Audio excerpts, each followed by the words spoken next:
من الآن إلى قيام يوم الدين ولا حول ولا قوة إلا بالله العلي العظيم. فقال الله الحكيم في محكم كتابه: أعوذ بالله من الشيطان الرجيم. بسم الله الرحمن الرحيم. والتين والزيتون وطور سينين وهذا البلد الأمين لقد خلقنا الإنسان في أحسن تقويم ثم رددناه أسفل السافلين إلا الذين آمنوا وعملوا الصالحات فلهم أجر غير ممنون فما يكذبك بعد بالدين أليس الله بأحكم الحاكمين. Recite the second salawat.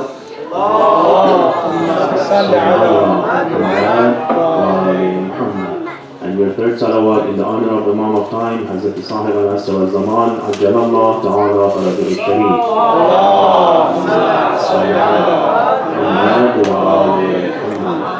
And your fourth and loudest salawat, followed by Surah Al-Fatiha, for all the marhumin and marhumat, all the martyrs and all the recent of those individuals who have been oppressed in the land, the country of Afghanistan, Pakistan, Iran, and all the Middle East. Your loudest of salawat, followed by Surah Al-Fatiha. Allahumma salli ala Muhammad wa ajjal farajah.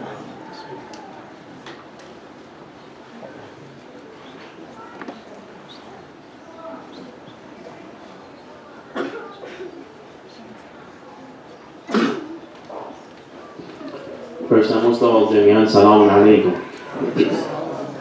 So alhamdulillah, we've been blessed to actually gather around on such a beloved month, the month of mercy, the month of maghfirah, the month of forgiveness, and the month of kindness and actually being caring towards one another. So we started this topic about the tafsir of the Quran and the topic of Ethology, which actually concentrates on the topic of resurrection, or ma'ad as we speak of. So yesterday we talked about the importance of this topic. Why should we talk about eschatology? Why should we talk about ma'ad? There are so many important things in life, right? Why should we talk about a topic such as ma'ad? As everybody knows, ma'ad is one of the principles of Islam, right? How many principles do we have in the religion of Islam? We have 5 principles, right? We start with Tawheed, monotheism. We talked about adl or justice, right?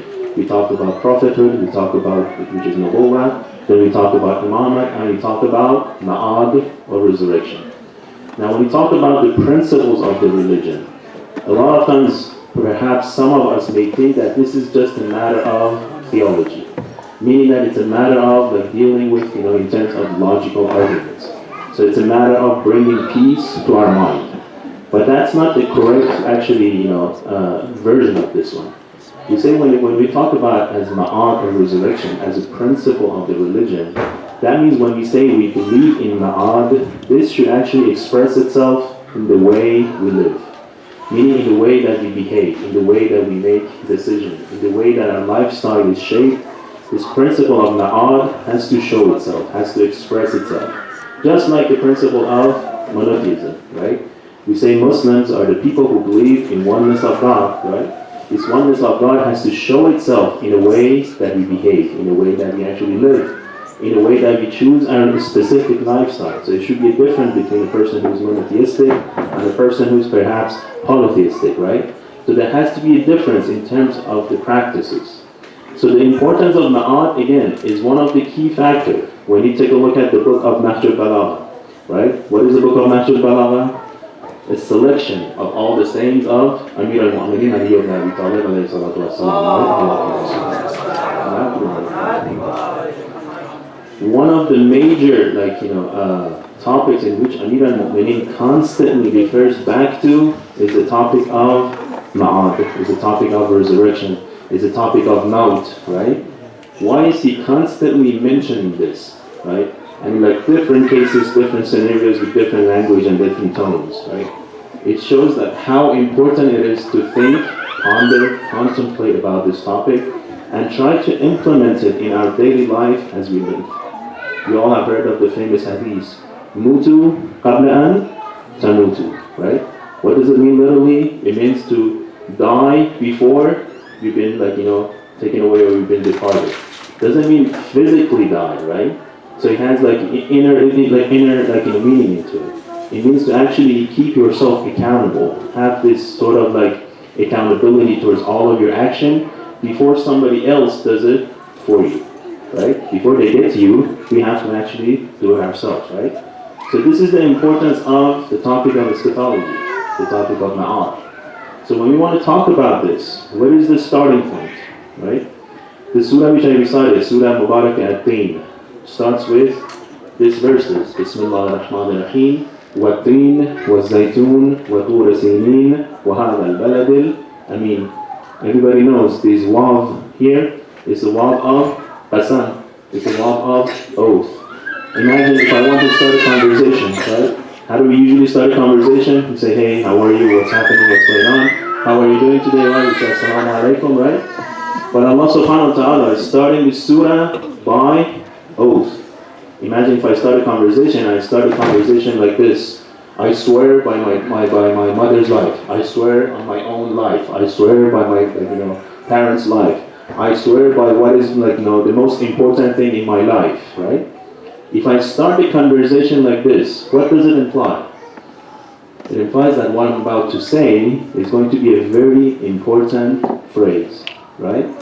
So Allah subhanahu wa ta'ala starts the surah, starts with 4 consecutive oaths, right?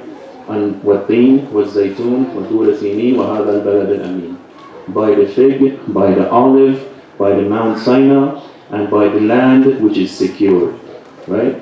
So Allah takes 4 oaths, and then He gives the message. About these 4 oaths, the fig, the olive, the Mount Sinai, and the land which is secure, there are different tafasirs. Some say it actually literally means the word, for example, fig and olive, because fig and olive are heavenly fruits that we have, their names in the Quran. Some say no. He actually talks about the bounty in which, for example, the teen refers to a specific land, or the zaytun refers to a specific land, and the Tura Sinai refers to a specific land. Regardless of the example of this tafsir, we know for sure that there are 4 consecutive oaths at the beginning of this surah. So what does Allah says after that one? لَقَدْ خَلَقْنَا الْإِنسَانَ فِي أَحْسَنِ تَقْوِيمٍ, right? Again, it starts with laqad. It has the lam before the qad, meaning it emphasizes on this, right? Indeed, in fact, we have created Adam, right? لَقَدْ خَلَقْنَا الْإِنسَانَ. We have created insan fi ahsani taqweem, in the best of possible, case that you can possibly imagine. Ahsan taqweem means that a structure in which it absolutely has no flaws. It's the ahsan taqweem. It stands up so firmly, so strongly, that there's absolutely no way of infiltrating it, no way of finding flaws within that structure. That's what we call ahsan taqweem. Imagine if you make a building which is a complete solid building. There's absolutely no way to enter that building. We call that ahsan taqweem, right? So Allah says, لَقَدْ خَلَقْنَا الْإِنسَانَ فِي أَحْسَنِ تَقْوِيمٍ. So what does this mean? Right? First of all, it talks about al-insan, right? We say this alif lam is alif lam of jins, meaning whoever we can label the name or the title insan on, right? Whoever we can actually refer to as a human, the mankind, right? So it's talking about the position in which we all, every single one of us, have been created. What is that position? The highest, the most solid, the most perfect situation. So what does this imply? That if we are created in the most perfect situation, we have the most perfect potentials, right?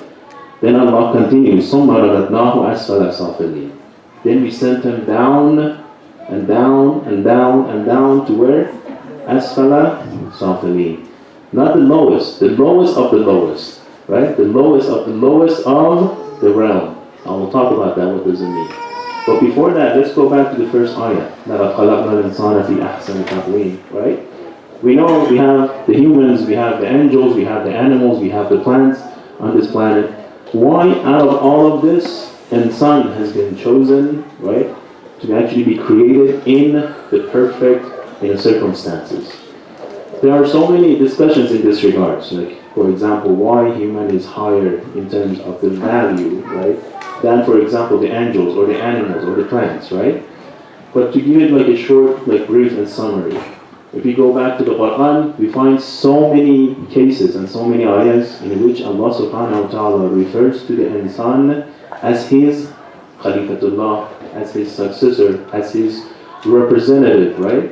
And he talks about him in a sense, like for example, that insan is his highest or the best of his creation.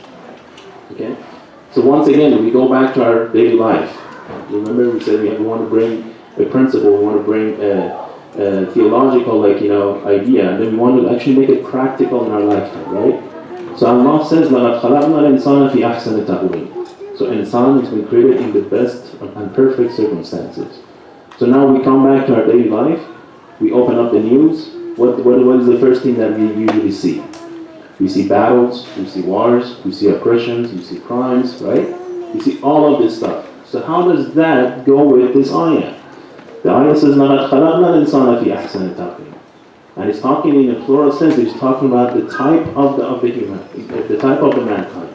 But then again, when we look at the examples, we see that it's completely opposite. I mean, we see the stuff from human that we cannot even see from the animals, right? We see so many crimes and oppressions in today's world that not even the animals will actually do towards one another. The brother mentioned the attack, for example, in Afghanistan. That's just one of the things that we can actually use as an example. So how does this ayah work with this one? The similar topic we had last night. In the month of Ramadan, the shaitan, the shayateen, plural, right? The evil forces are put in chain and custody. They're all jailed up for good. Then why do we have all these crimes and all those sins and mistakes happening? Goes back to where? To the choice of human beings, right? Meaning as long as we have the choice, we can actually open up the jail for the shaitan as well, right? Allah puts them away, we go and we open them. We set them loose. I'll give you another chance, right? The same thing here. لَقَدْ خَلَقْنَا الْإِنسَانَ فِي أَحْسَنِ تَقْوِيمٍ, meaning that every single individual person who is named as insan, as a mankind, right? He's been created in the best potentials, in the best capabilities, in the best circumstances, right? But then it's up to him or her, how would he choose to actually manage those potentials? Which is why Allah says, ثُمَّ رَدَدْنَاهُ أَسْفَلَ السَّافِلِينَ. Then we sent them to the lowest of the lowest of the lowest of the realms. What does he mean by أَسْفَلَ السَّافِلِينَ? You say in terms of the realms, it's a very lengthy discussion, I'm not going to get into it. But they say people usually make decisions according to specific things. For example, the very first thing we learn as we grow up, it's a matter of our senses. We start tasting stuff. When you look at the toddler, right, as they're growing up, they tend to take everything and immediately they tend to actually taste that specific object. So they constantly crawl around the room and whatever they can reach or whatever they can put their hands on, they immediately pick it up and they have a taste of it, right? As we grow up more, our senses grows a little bit more, we tend to understand and we tend to for example, read about different stuff, right? But then again, we're using our senses as the means and the criterion of making those judgments. The famous phrases, we say for example, I see it, therefore it's there. I hear it, therefore it's there. I feel it, therefore it's there, right? Or no, for example, what usually we talk about says, if I feel good about it, that means it's a good thing. If I feel bad about it, that means it's a bad thing. So where is the source of these decisions? It's coming back to myself, and it's coming back where? To how I feel about specific matter, right? So meaning I become the criterion whether this specific topic is right or wrong. But is this correct? You say no.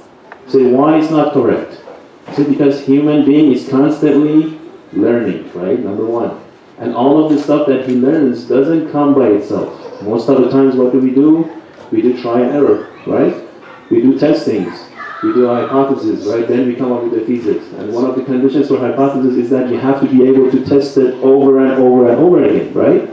If you're able to test the hypothesis and you come up with the same conclusion, then you can make a case to come up with the thesis. So we're doing try and error, right? So try and error is going to work only for a specific given circumstance or given case, right? So you have to limit out a lot of different conditions. But when you want to make a general ruling, right? How can you test everything in order to find that general ruling, right? and knowledge is limited.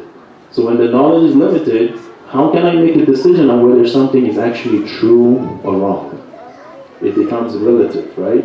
Meaning that we always need help, extra help from outside of ourselves. We cannot just rely solely on ourselves. We need this sort of guidance, we need these sort of teachings, we need this sort of like consultation, right? And that's why they say it's the first step for the topic of eschatology. Meaning that one person has to realize that as he or she is living in this dunya, which we call it the Asfal al-Safilin, and I will talk about it, why do we call it Asfal al-Safilin? He or she has to realize that first of all, this dunya is not the end of it, number one.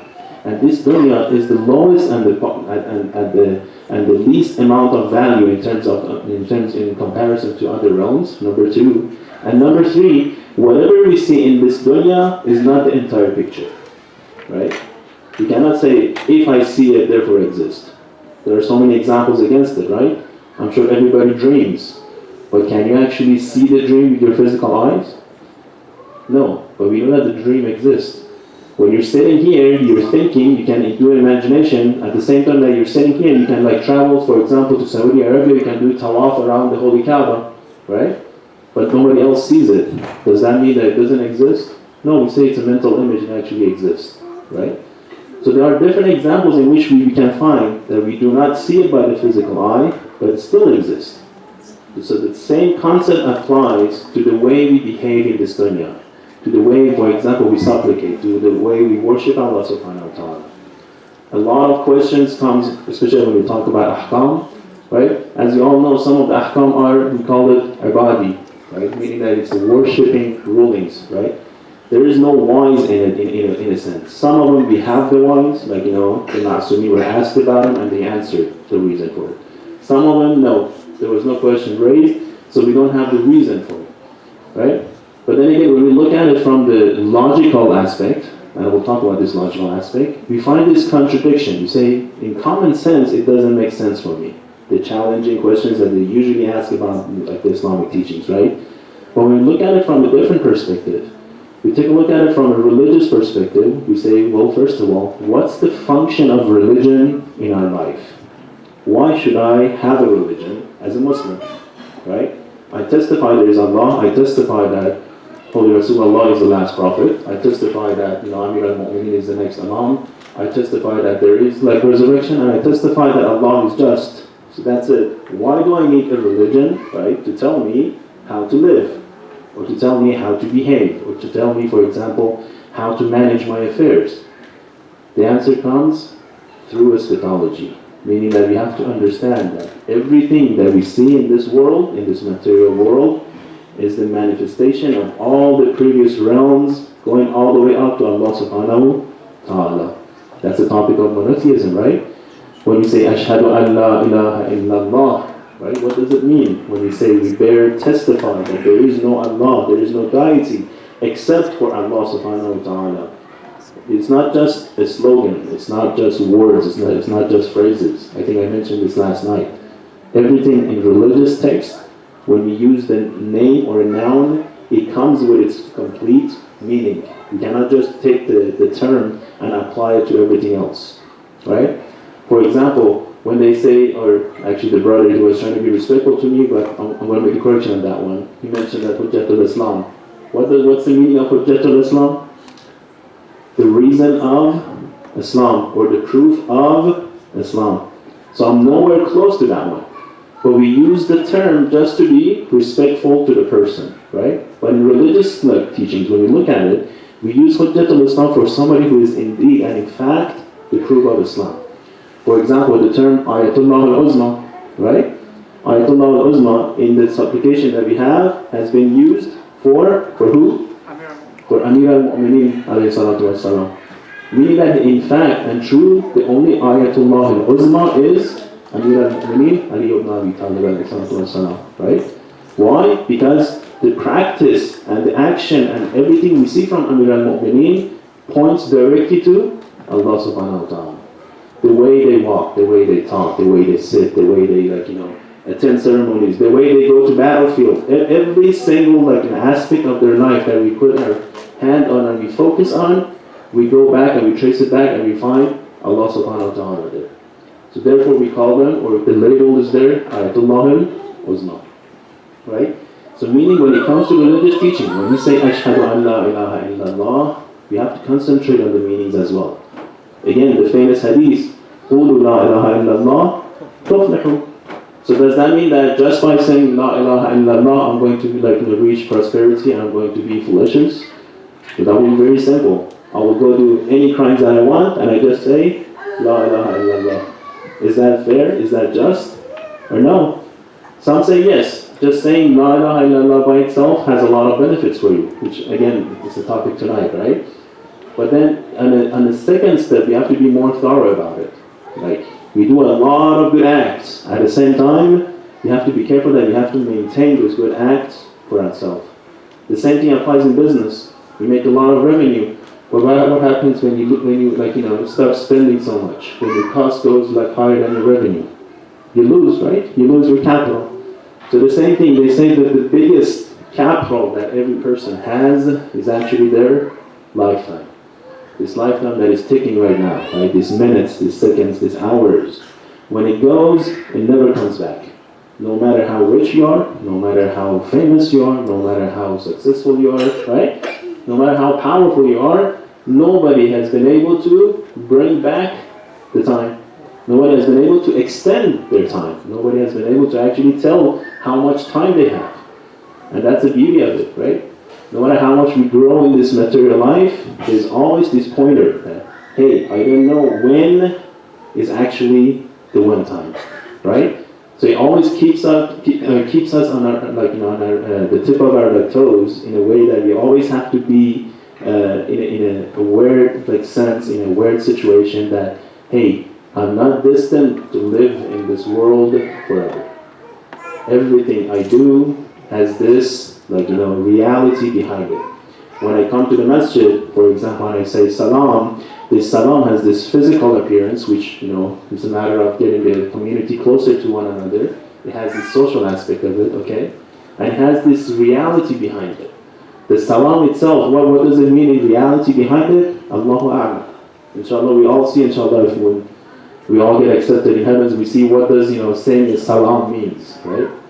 We have it in Riwayah. We have it in Riwayah that those who enter heaven, once they see the ni'mah, once they see the bounties and all the blessings and all the mercies that Allah subhanahu wa ta'ala gives them in heaven, they wish to go back to the world and be cut up to pieces by scissor. Imagine being chopped up to pieces by scissor, so they can go back to heaven and see those bounties of being killed on the path of Allah subhanahu wa ta'ala.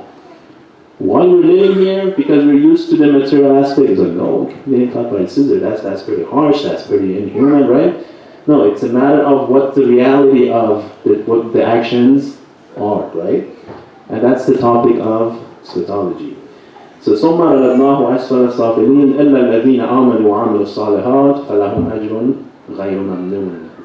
So this equation which Allah subhanahu wa ta'ala actually teaches us, that we've been created at the highest or the best possible circumstances that you can imagine, right? Meaning that we have the highest potentials. And you can make a comparison between human and angels, right? A lot of us may think that angels are better than humans. We say not necessarily. Why? Because angels are unique in a sense of having this faculty of aql by itself. We say they're purely made out of intellect, no lust. Versus animals, they're purely created out of lust with no intellect. The one who's in the middle is human, right?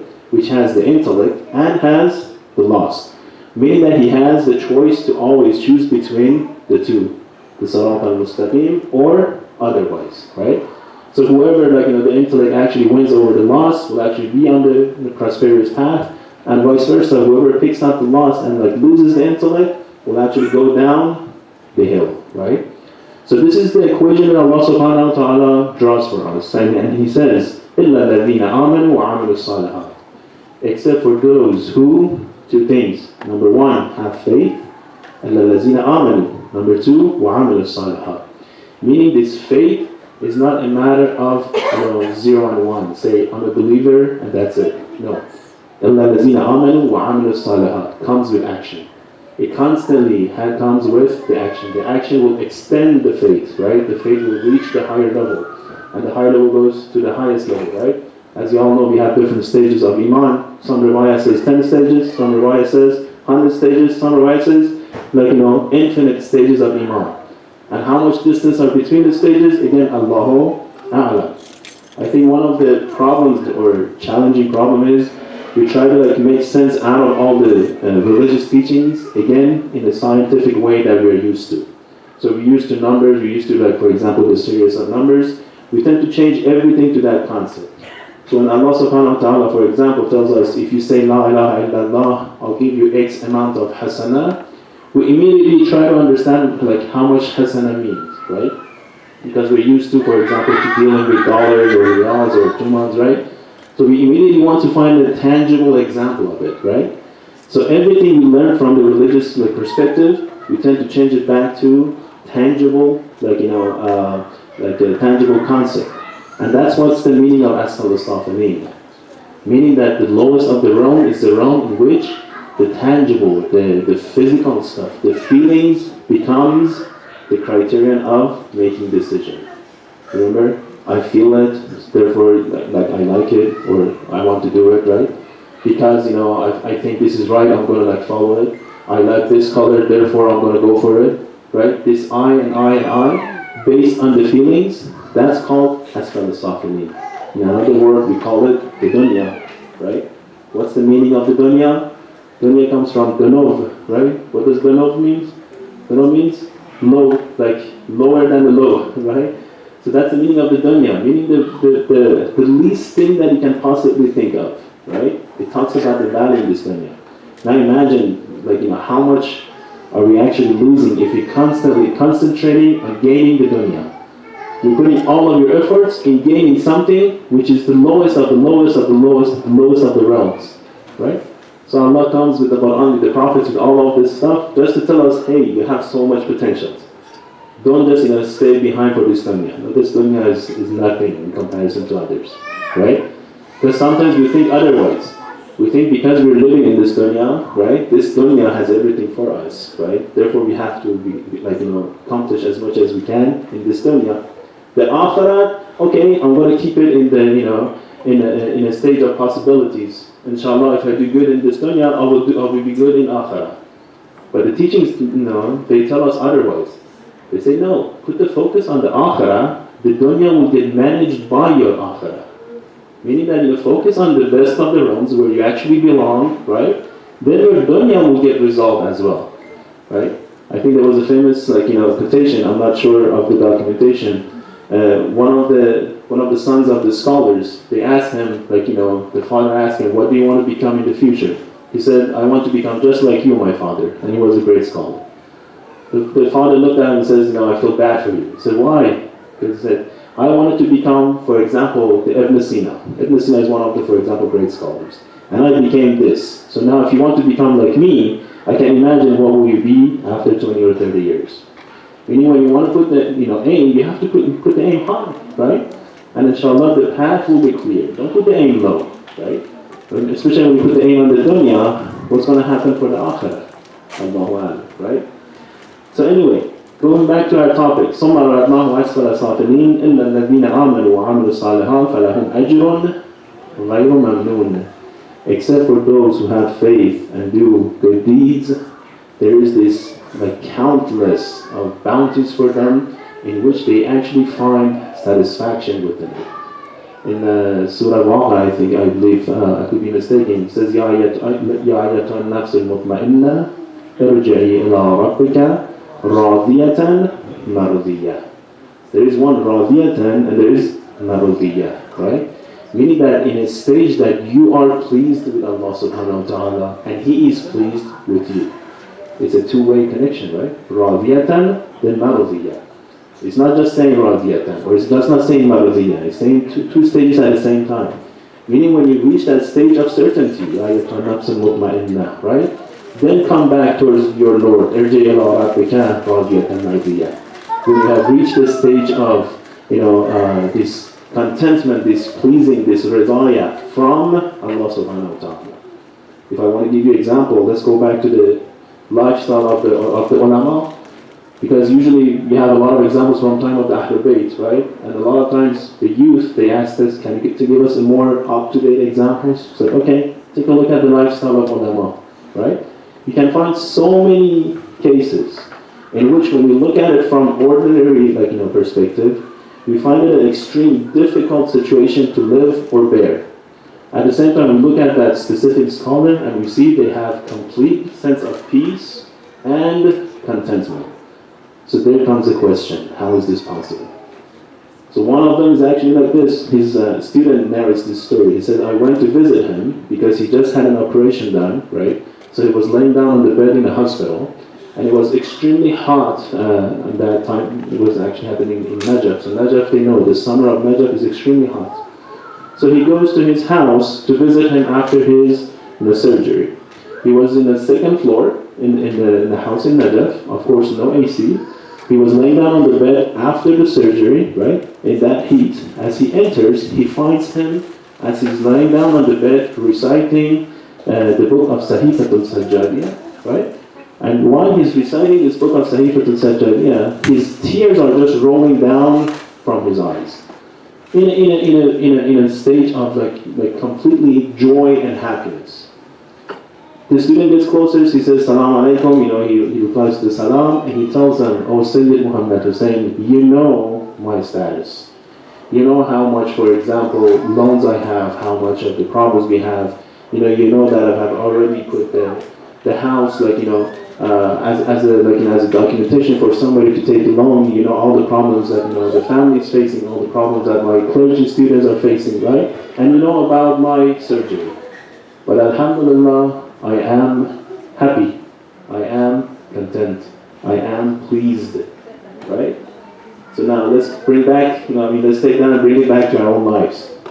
Imagine if you're, for example, focusing so much on a specific job, on a specific university, on a specific, for example, accomplishment, right? We work for it so much, for whatever reason, it doesn't happen. Then what do? We start going around, and what do? We start cursing everything that we can possibly find. Why not me? Why the other one? Why this specific job? Why didn't I get this specific job? Why didn't I get this specific woman that I want? Why didn't I get such and such, right? So make a comparison. What's the difference? They're Muslims, we're Muslims, right? That means that we have to work on it. We have to make a change in this pattern. So the change, does it come with actions or does it come with perspective? They say both of them. But in order to make a change, in order to make a deep change, first of all, you have to focus on the perspective. You have to make sure the vision you have, the understanding that we have is correct. That's why we have so many advice and recommendation in religion about contemplation, about pondering, about ta'aqqul, right? And the Quran says, وَأَكْثَرُهُمْ لَا يَعْقِلُونَ. Meaning when the Quran says stuff, that means it's true. Meaning when you look at the entire 6 billion, 7 billion people that we have in the world, وَأَكْثَرُهُمْ لَا يَعْقِلُونَ. And this يَعْقِلُونَ doesn't mean a common sense. It's a step higher than this one, meaning